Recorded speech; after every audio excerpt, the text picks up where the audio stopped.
دا جنات قوي دي که انسانان د طاقت په لحاظ باندې کوم یو چې صاحب دا یو مسلمه خبره ده چې جن چې دی کنه دا د انسان نه د قوت په لحاظ سره قوي دی، یعنی طاقت په جناتو کې ډېر او په دې باندې دلیل هم شته قرآن کریم کې سليمان عليه السلام واقع کې دا تخف سوکر د بلقیس نو قال عفریت من الجن انا اتیک به نو هغه جن وی چې دا تخف ز تعالی روم د یو ملک نه د یو علاقې نه بل علاقې ته تخ راوړل او لږ وخت قبل ان تقوم من مقامك او خود دومره دا چې د قوت په لحاظ سره خو جن دا قوي دی، طاقت پکې شته. اوس کدل د څوک سوالو کې جره دا عفریت من الجن یو خاص نو موږ دا سوال ک پهلوان جن دا ویل کنه د پهلوان جن او د پهلوان انسان چې مقابله راشي او پهلوان انسان کمزور دی، د پهلوان جن مقابله کې دا چې عام طور باندې انسانان چې هغه کمزوري دي او جنات عمومي طور باندې قوي دي.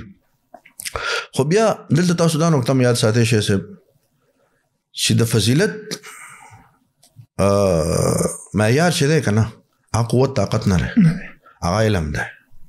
ورپسې آیت کې به راځي قال الذي عنده علم من الكتاب انا اتيك به قبل ان يرتد اليك طرفك. شاسه چې علم وکنه هغه ورته ویل اجن علاوه چې زه به تاسو د سترګو په رب کې دا تخره ورسوم. نو دلته اهل علم وایي چې د فضیلت معیار چې دی کنه هغه قوت طاقت نه دی، علم. نو بیا علم شو ګوره علم انسانانو سره دی، علم د انسان سره دی.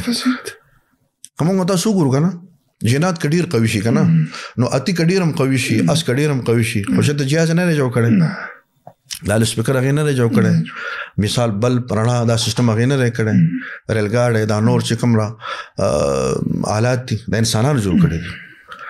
نو د علم په باب کې انسان چې د جن نه قوي دی او د قوت طاقت په باب کې جن چې د انسان نه قوي دی. او قرآن کریم کې دی خبرو ته اشاره هم شته کله چې د الله د طاقت په باب کې چیلنج ورکړي کنه نو ال د جن مخې کوي او انس چې انسان دا رسو کوي. الله فرمایي یا معاشر الجن والانس ان استطعتم ان تنفذوا من اقطار السماوات والارض. ډلې د پیریانو انسانانو یا معاشر الجن والانس، جن مخې او انس رسو.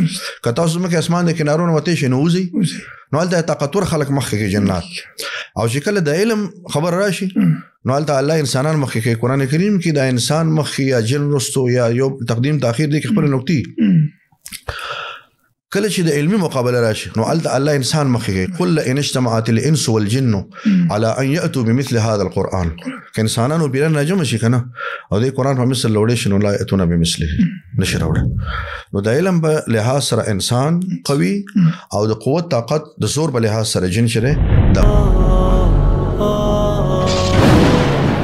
Don't forget to like, share and subscribe. Rana Studio Podcast.